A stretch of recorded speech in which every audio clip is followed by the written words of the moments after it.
అందమైన చర్మ సౌందర్యం మీ సొంతం. Second aqua radiance deep cleansing gel. ఆడిన పాటల్ని బాగా సూపర్ హిట్ అయిన కొన్ని పాటల్ని వాళ్ళు రీమిక్స్ చేసి వాడుకుంటున్నారు. అవును, అడిగిరు రైట్స్ అడిగిరు, రైట్స్ అడిగి వాడుకుంటున్నారు. ఓకే, అలా పాత పాటను రీమిక్స్ చేసుకునే బదులు ఒక కొత్త ఒరిజినల్ ఫోక్ సాంగ్ ని ఎంకరేజ్ చేసి మా సినిమాలో ఒక పాట ఫోక్ సాంగ్ పెడతాం అని ఎంకరేజ్ చేసి ఉంటే ఇంకా బాగుండేది కదా. ఈ ఆలోచన మీకుంది నాకుందన్న, కానీ వాళ్ళకుంటే నేను 100% చేయడానికి సిద్ధంగా ఉన్నా. ఒక్క నాట్ ఓన్లీ లవ్ సాంగ్, నేను మాస్ సాంగ్ అని ఇవ్వగలను, ఐటెం సాంగ్ అని ఇవ్వగలను, ఎనీ టైప్ ఆఫ్ సాంగ్ నేను ట్యూన్ చేసి ఇవ్వగలను. ఇప్పటికీ ఆ అవకాశం నాకు కనుక నమ్మి కనుక ఏ డైరెక్టర్ ఇచ్చినా 100% మీరే చూశారు. ఒక నార్మల్ సాంగ్నే 100 మిలియన్లు తీసుకెళ్ళి ఎంతో రెవెన్యూ చూపించినటువంటి బ్రదర్స్. అంటే ఇదేదో గొప్పగా చెప్పట్లేదు. సో సినిమా కనుక మాకు నమ్మిస్తే 100% మేము ప్రూవ్ చేసుకుంటాం. తిరిగామన్నా, చాలా చోట్ల తిరిగాము. అంటే తిరిగిన ప్రతి చోట అవమానమే. అంటే ఈ సినిమాకు వేరే వాళ్ళు రాస్తున్నారు, ఈ సినిమాకి వేరే వాళ్ళు ఏ తమ్ముడు బాగున్నావు అని, సాంగ్స్ చాలా బాగున్నాయి, ఇంటాను చాలా బాగున్నావు అన్నీ అంటారు. కానీ అవకాశాన్ని విషయంలో మాత్రం చెప్తా తమ్ముడు టచ్లో ఉన్నాం. అంటే ఎవరిని నేను కించపరచట్లే, వాళ్ళని ఏమి ఇబ్బంది పెట్టట్లే. అంటే ఒక 100 కోట్ల సినిమాలో మన పాటనే ఉండాలనుకోవడం కూడా మన మూర్ఖత్వమే. అంటే ఉండాలని ఆశ ఉంటుంది. సో ఆయనకు మనలాంటి వాళ్ళకి ఇవ్వాలనే మనసు ఉండాలి. సో ఎంత మనిషి నాటు పాట జానపదంలోకి ఏమన్నా వస్తుందా, కొంచెం ఆ కోవకి ఏమన్నా చెందుద్దా? బికాజ్ కొంచెం వినడానికి వినసొంపుగా అలాగే అనిపిస్తూ ఉంటుంది. లేదు, అది సినిమాటిక్, అది జస్ట్ నాట్ అనే పదం ఉంది కాబట్టి దాని జానపద లిరిక్స్ కొంచెం చంద్రబోస్ గారు రాసిన లిరిక్స్ జానపద ఫ్లేవర్ లో ఉంటాయి. పొలం గట్లు దుబ్బెలోన పోలేరమ్మ, ఇవన్నీ నాటుకు అంటే జానపద నేపథ్యంలో సాగినటువంటి పాటనే. అది ట్యూనింగ్ మాత్రం మొత్తం సినిమా స్టైల్లో ఉంటుంది, సినిమా స్టైల్ ఉంటుంది. అంటే మీరు ఓన్లీ జానపదమే పాడదామని ఫిక్స్ అయ్యారా? లేదు బయట నార్మల్ సాంగ్స్ ఏమన్నా వస్తే పాడతారా? అన్ని పాడతాను. నేను ఈవెంట్లకు వెళ్తాను, నేను పెళ్లి పాటలు పాడతాను, ఆర్కెస్ట్రా పాటలు పాడతాను, అన్ని పాడతా. సో నాకు ఫేమ్ ఈ విధంగా ఉండొచ్చు, కానీ నేను అన్ని టచ్ చేయగలుగుతాను. ఇప్పుడు నా ఇన్స్టా కనుక చూసినట్టయితే నేను అన్ని పాటలు, ఇప్పుడు అన్ని సినిమా పాటలు కానీ ప్రతి పాటలు నువ్వు నా ఇన్స్టాలో ఉంటాయి, మీరు చూడొచ్చు. మరి ఎప్పుడు ఈ విధంగా పాటలు పాడడానికి ఎవరిని అప్రోచ్ అవ్వలేదు? ఐ మీన్ మీరు సింగర్ కాబట్టి, ఓపెన్గా ఉన్నారు కాబట్టి మీ గానం గురించి, ఐ మీన్ మీ వాయిస్ గురించి చాలా మంది అప్రిషియేట్ చేస్తూ ఉంటారు. డీప్ వాయిస్ ఉంది. ఐ మీన్ నార్మల్ సాంగ్ దాన్ని ఏమంటారు, బీట్ ఉన్న సాంగ్ పాడాలంటే ఎనర్జీ లెవెల్ ఎక్కువ ఉండాలి. బట్ ఒక డీప్ సాంగ్ పాడాలంటే దానికి ఇంకా ఎనర్జీ లెవెల్ ఉండాలి, బ్రీతింగ్ ఎక్కువ కంట్రోల్. మీరు అలాంటి కంట్రోల్లో అంత మంచి వాయిస్ ఉన్నప్పుడు ఎవరు మీకు అవకాశాలు ఇవ్వలేదు ఎప్పుడు? ఏ మ్యూజిక్ డైరెక్టర్ కావచ్చు ఎవరైనా? అంటే కొన్ని అంటే రాలే అన్న, వాస్తవంగా ఎవరు ఇవ్వలే. అంటే వాళ్ళు ఎట్లా ఫీల్ అవుతారంటే వీళ్ళకి ఒక యూట్యూబ్ ఉంది, వీళ్ళే ఆర్థికంగా బాగానే సంపాదించుకుంటారు. అంటే ఇచ్చిన పాటలు మొత్తం మావే అనుకుంటారు చాలామంది. మేము ఇచ్చిన పాటలు రెవెన్యూ మొత్తం వీళ్ళకే రావచ్చు, వీళ్ళు అంతో ఆర్థికంగా బలంగానే ఉంటారులే. అంటే వీళ్ళకంటూ ఒక ప్రొఫైల్ రెడీ చేసుకోరు కదా. 100 మిలియన్లు చూసినాడు అంటే రెవెన్యూ ఏ లెవెల్ ఉంటుందిలే అని అనుకునే వాళ్ళు కూడా ఉండొచ్చు. సో మేము ఇచ్చింది ఏంటంటే ప్రొడ్యూసర్లకు ఇచ్చినాం. ఇప్పుడు ఒక ప్రొడ్యూసర్కి మనకు నమ్మి మనకు అవకాశం ఇచ్చిండు, ఆయన ఒక పాట చేసిన 100 మిలియన్ కలిసి వస్తే నాకు షేర్ ఇయ్యడు కదా. మన రెమ్యునేషన్ అనేది మనకి ఇస్తాడు. కాకపోతే గుడ్ విల్ ఏదన్నా, ఓ బంగారం లేకుంటే ఏదన్నా ఒక గుడ్ విల్ ఏదన్నా గిఫ్ట్లు ఇవ్వచ్చు, అంతే తప్ప మనకు అందులో వాట వేయాలని కూడా రూల్ లేదు. అట్లాంటి ఇప్పుడు బుల్లెట్ వంటి పాట విషయంలో మీకు తెలుసు, అది 500 మిలియన్ల ఆ రేంజ్లో వెళ్ళిపోయింది. సో లక్ష్మణ రెమ్యునేషన్ చూసి చెప్తే షాక్ అవుతారు, చాలా తక్కువ రెమ్యునేషన్. కానీ మరి పాట సంపాదించింది ఎంత? కోట్లు సంపాదించింది. అలాగని మేము ఆమెను వాట అడగలేం కదా. ఆమెకి ఇవ్వాలన్నా సరే, లక్ష్మణ్ ఇంత మంచి సక్సెస్ ఇచ్చింది కాబట్టి ఆమెకి ఇవ్వాలన్న భావన ఒకటి ఉండాలి. అది లేనప్పుడు మనం ఏం చెప్తాం అంతే. బట్ ఏంటంటే మీరు అంటే మీరు ఏం చేయాలంటే నెక్స్ట్ సాంగ్ మాత్రం కొంచెం ఎక్కువ ఇవ్వండి. మీరు ఆల్రెడీ అడగాలి అంతే. అది అంటే మేబీ అట్లా అనుకోవచ్చు అన్న. నేనేమంటే ఈ మన ఐడ్రీమ్ ద్వారా నేను చెప్పేది ఏంటంటే, ఇచ్చిన పాటలన్నీ ఛానల్స్ అన్ని వాళ్ళవే ఉండొచ్చు, వాళ్ళదే ఒక వ్యవస్థగా మారిపోయింది. అంటే ఆర్థికంగా బాగా అని అనుకుంటారు. సో ఇప్పుడు మనం అంటే 100 మిలియన్లు అంటే నాన్ స్టాప్గా చాలా వ్యూవర్షిప్ ఉంది కాబట్టి, సో చిన్న వాళ్ళకి ఇద్దామన్నా కూడా వాళ్ళదే ఒక ప్రొఫైల్గా రెడీ అయిందని కూడా అనుకోవచ్చు. పెద్దవాళ్ళకి ఇవ్వాలంటే ఇంకా మన థాట్కి ఇంకా రాలేదు అనుకోవచ్చు. అంటే నేను ఇంకొకటి అబ్జర్వ్ చేసింది ఏంటంటే, ఎక్కువగా మీకు ఇండియన్ ఐడల్, సరిగమప ఇలాగ షోస్ ఉంటాయి. అవును, ఆ షోస్ లో వాళ్ళే సింగర్స్ అవుతూ ఉంటారు. అవునవును, అందులో కంటెస్టెంట్స్ తర్వాత సింగర్స్ అవుతూ ఉంటారు, సినిమా పాటలు పాడుతూ ఉంటారు. మీ వైపు నుంచి ఎందుకు రావట్లేదు? అంటే ఏమన్నా సరిగమ, ఐ మీన్ మ్యూజిక్ లెసన్స్, ఈ సరిగమలు ఇవన్నీ నేర్చుకున్న వాళ్ళకే కేవలం అందులో ఛాన్సెస్ ఉంటాయని మీరు ఏమన్నా అనుకుంటున్నారా? ఎందుకు షోస్ వెంబడి పడుతున్నారు అంటే షోస్ అన్ని ఏంటంటే వాళ్ళ అవకాశం ఇస్తే ప్రూవ్ చేసుకున్నారు. ఇది మీరు ఓన్ గా మీరు ఒక ప్లాట్ఫామ్ ఓపెన్ ప్లాట్ఫామ్ మీరు వచ్చి ఇండిపెండెంట్ గా మీరు సక్సెస్ అయ్యి చూపించారు. మరి మీకు అవకాశాలు ఎక్కువ రావాలి కదా. అది వాళ్ళకి అంటే ఇప్పుడు నేను ఏమంటున్నాంటేనా అలా అవకాశాలు ఇవ్వాలనే ఆలోచన వాళ్ళకు ఉండాలి. ఎందుకంటే ఎంతసేపు వాళ్ళ త్రోనే వాళ్ళ నేతృత్వంలోనే వాళ్ళ మనుషులే అన్నట్టుగా వాళ్ళు కాకుండా నేను వాళ్ళ మనుషులే ఉంటారని నేను అంటలేను. మళ్ళీ ఇది వేరే విధంగా తీసుకుంటాను. నేనేమంటే ఫోక్ నుంచి కూడా పలాని ఈ పిల్లగాడు ఫేమస్ అయ్యాడు, ఈ పిల్లోని పెడితే బాగుంటుంది అనే ఆలోచన వాళ్ళకు కూడా ఉండాలి. ఇప్పుడు మనం పోయి అడుగుతామన్నా వాళ్ళు మీరు అన్నట్టుగానే సంగీతం ఎక్కడ నేర్చుకున్నారండి, గమకాలు ఏంటండి, అదేదండి ఇదేనండి. ఇప్పుడు మన వాయిస్ ఇంత బాగుంది కాబట్టి జనాలు ఇంత లెవెల్లో హై చేసిరు. సో ఇప్పుడు సంగీతంతో పోల్చుకొని నీకు ఆ పట్ట ఉందా ఈ పట్ట ఉందా అంటే మనం ఏం చెప్పలేం.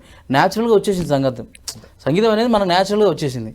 అంతేగాని మీరు సంగీతం ఎవరి దగ్గర అభ్యసించారు ఏం చేశారు అంటే మనం దానికి ఏం చెప్తాం ఇప్పుడు వర్షాలలో అమ్మలక్కలు వాడుతూ ఉంటారు, వాళ్ళకి ఏ గురువు వచ్చి నేర్పించాడు సంగీతం అంటే నేను తప్పుగా అనట్లేదు. సో మనం వచ్చింది ఒక మట్టి ఒక మామూలు గ్రామం నుండి ఒక మధ్యతరగతి కుటుంబం నుంచి వచ్చినట్టు సంగీతం ఆ సరిగమలు అన్ని సృష్టించిన వాడికి ఎవరు చెప్పారు, ఎవరు చెప్పలేదు. ఓపెన్ అది మీరు ఒరిజినల్ గా చూసుకున్నా ఈవెన్ మార్క్ జకర్బర్గ్ మనోడేమి చదివేసి నేను అదే అంటున్నా లెజెండ్స్ ఎవరు కోర్స్ చేయలేదు, లెజెండ్స్ ఎవరు కోర్స్ చేయలేదు నా దృష్టిలో. సో అలాగని నేను చేయొద్దు అంటలేను. సో మాలాంటి వాళ్ళని కూడా గుర్తించండి. నేను మన మీడియా ద్వారా నేను ఏం చెప్తానంటే ఒరిజినాలిటీని కూడా గుర్తించండి. ఇప్పుడు మీరందరూ నేర్చుకొని ఉండొచ్చు, సో మనం నేర్చుకోకపోవచ్చు. సో ఈ మట్టి వాసనను కూడా గుర్తించుకోండి. ఇప్పుడు ప్రస్తుతం వెళ్తున్నది జానపదమే కదా, మట్టి వాసనే కదా. సో దాన్ని కూడా దాని సెక్షన్ ఇప్పుడు మీరు 90 మందికి వాళ్ళకి అవకాశం ఇచ్చారు, 10 మంది వీళ్ళకి ఇవ్వండి, వీళ్ళు కూడా బాగుపడతారు, వాళ్ళు బాగుపడతారు కదా. ఇది పాటే అది పాటే కదా, అందరి అన్ని వినసొంపివే కదా. సో ఇవ్వాలన్న ఆలోచన గొప్పగా ఉండాలన్నా. నేను ఏమంటే ఏ స్టార్ డైరెక్టర్ అయినా, ఏ మీడియా అయినా, ఏ రంగం అయినా ఒక కళాకారునికి నమ్మి ఇవ్వాలన్న ఆలోచన ఉండాలి. ఇప్పుడు మనం వెళ్తాం చూద్దామమ్మా చెప్దామమ్మా అంటే ఎట్లా పోబుద్ది అవుతుంది, ఎట్లా జరుగుతుంది. ఇప్పుడు హిందీ సింగర్స్ ని కొంతమందిని తీసుకొచ్చి ఫోక్ సాంగ్స్ పాడిస్తున్నారు. ఎప్పటి నుంచో ఇది ట్రెండ్ ఉంది.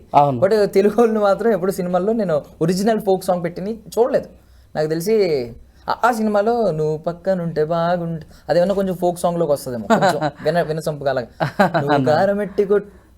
కారమెట్టి పెట్టిన కమ్మగుంట కత్తి పెట్టి గుచ్చిన సమ్మగుంట మేబీ అది కొంచెం ఫోక్ కేటగిరీలోకి వస్తుందేమో. నేను ఎక్కువ చూడలేదు ఫోక్ సాంగ్స్, అయితే రీమిక్స్లు చూసాను తప్ప. సాంగ్స్ మీరు అన్నట్టుగా ఒక విధంగా యూట్యూబ్ పరంగా బిజీగా ఉన్నామన్నా, సినిమాల పరంగా లేవు. సినిమాలు రావాలన్న ఆలోచనలతో అయితే ఉన్నాం మేము అవకాశాలు. అలాగని ఆఫీసుల చుట్టూ వెళ్ళట్లేదు అని కాదు, కానీ అంటే బాగా తిరిగి ఉన్నాం. సో ఈ తరుణంలో మా టైం వేస్ట్ కాకుండా మేము ఇండిపెండెంట్ ఆల్బమ్స్ చేసుకుంటూనే ఉన్నాం, దాని హిట్ అయితేనే ఉన్నాయి. సో ఏమైపోయిందంటే సినిమాకి ఇచ్చినా యూట్యూబ్కి రావాలి, అక్కడ ఇచ్చినా యూట్యూబ్కి రావాలి. మన పాట జనాలకు వెళ్తే చాలు అన్నదాకా వెళ్ళిపోయారు. అది సినిమాల వస్తేనే పాటనా లేకుంటే లేదన్నంత నార్మల్ కళాకారుడు అట్లా ఊహించుకుంటుండు. సో మన పాట హిట్ అయితే చాలు. ఇప్పుడు రాను బొంబాయికి రాను ఒక పాట సినిమా కాదు, సూపర్ 200 చిల్లర పోయింది. 200 మీరు అల్లాహే అల్లా 250 తెలుసు కదా మొత్తం పాన్ ఇండియా లెవెల్లో. అంటే ఆల్మోస్ట్ ఫోన్ ఉన్న ప్రతి ఒక్కరు మన పార్టీని ఉంటారు. అట్లా అంటున్నా నేను. ఇప్పుడు మిమ్మల్ని సడన్ గా అడిగితే ఫోక్ సింగర్స్ ఎవరైనా సినిమాల్లోకి వచ్చి సక్సెస్ అయిన వాళ్ళు ఉన్నారంటే ఎవరు గుర్తొస్తారు? మన చెల్లె పాడింది కదా స్వామి మౌనికయ్య, ఆమె ఒక పాట పాడింది, తర్వాత లక్ష్మి పాడింది. అదే అంటున్నా, ఇప్పుడు ఒక్క పాట పాడుంది చెల్లెలు, సూపర్ 100% నెక్స్ట్ లెవెల్ హిట్ అది పాట. సో ఇంకా తర్వాత అవకాశాలు అనేది నేను వాళ్ళిద్దరిని అయితే చూడలేదు ప్రస్తుతం అయితే. అంటే ఇప్పుడు జానపదం మీద మీకు ఎందుకు అంత ప్రేమ? అంటే మన తాతల తరం నుంచి వస్తుంది మన ఆస్తి అనే భావన ఏంటి, లేదంటే జస్ట్ మీకు సంగీతం మీద ప్రేమేనా, జానపదం మీద ఏమైనా స్పెషల్ లవ్ ఏమైనా ఉందా? అలా ఏం లేదన్నా. అంటే మన పుట్టిన నేపథ్యం కావచ్చు, మనం పెరుగుతున్న వాతావరణం కావచ్చు. ఇప్పుడు ఒకటన్నా, ఇప్పుడు నేను ఒక మామూలు మధ్యతరగతిలో అలాంటి ఫ్యామిలీ నుంచి పుట్టినాను నేను. నాకు సంగీతం ఈ సరిగమపాలు ఇవన్నీ నాకు నా తాత ఆ వాయిద్యుడు కాదు, మా నాన్న అది అలా నేర్పించలేదు. నా నేచర్ అంతా వేరు. కానీ నాకు పాడే ఇంట్రెస్ట్ అదంతా ఉంది. కానీ నేర్చుకోవాలంటే పెద్ద పెద్ద టౌన్లకి వెళ్ళాలంటే ఖర్చుతో కూడుకున్నట్టు అప్పుడున్న పరిస్థితుల్లో. ఇప్పుడు అందరికీ అందుబాటులో అయిపోయినాయి. సో అలాంటప్పుడు ఆ నేచర్తో నేచర్తో ఫ్రెండ్లీ ఉండి నేర్చుకోవడమే తప్ప ఇంకా అతను పెట్టుబడి పెట్టి ఏం నేర్చుకుంటాడు సంగీతము అదంతా అట్లేం లేదు. సో అది అంతే. ఇక ఇప్పుడు ఒక మంచి సంగీత టీచర్ ఉన్నానుకో వాళ్ళ పిల్లలు ఆటోమేటిక్గా సంగీతం నేర్చుకొని ఉంటారు.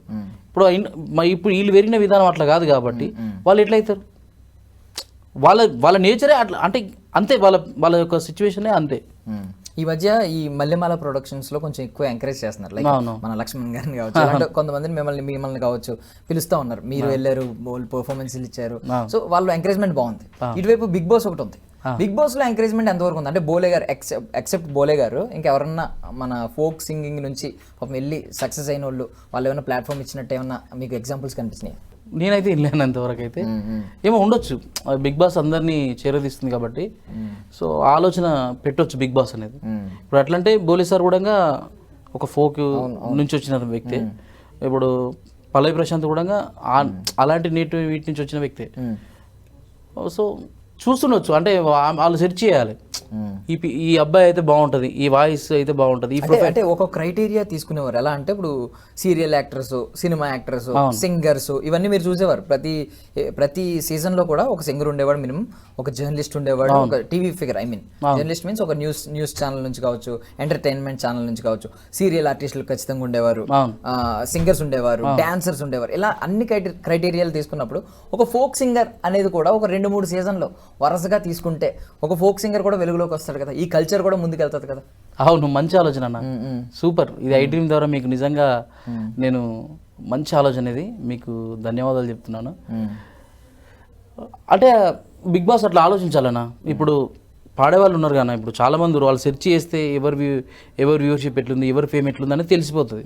సో అట్లా ఎంకరేజ్మెంట్ చేస్తే బాగుంటుంది. బిగ్ బాస్కు చేస్తే అయితే మంచిగానే ఉంటుంది, వీళ్ళు వస్తారు. అంటే ఒక నార్మల్ సింగర్కి లైఫ్ ఇచ్చిన వాళ్ళం అవుతాం, లైఫ్ ఇచ్చింది అయితే బిగ్ బాస్. సో ఆ దిశగా బిగ్ బాస్ టీం ఆలోచన చేయాలి.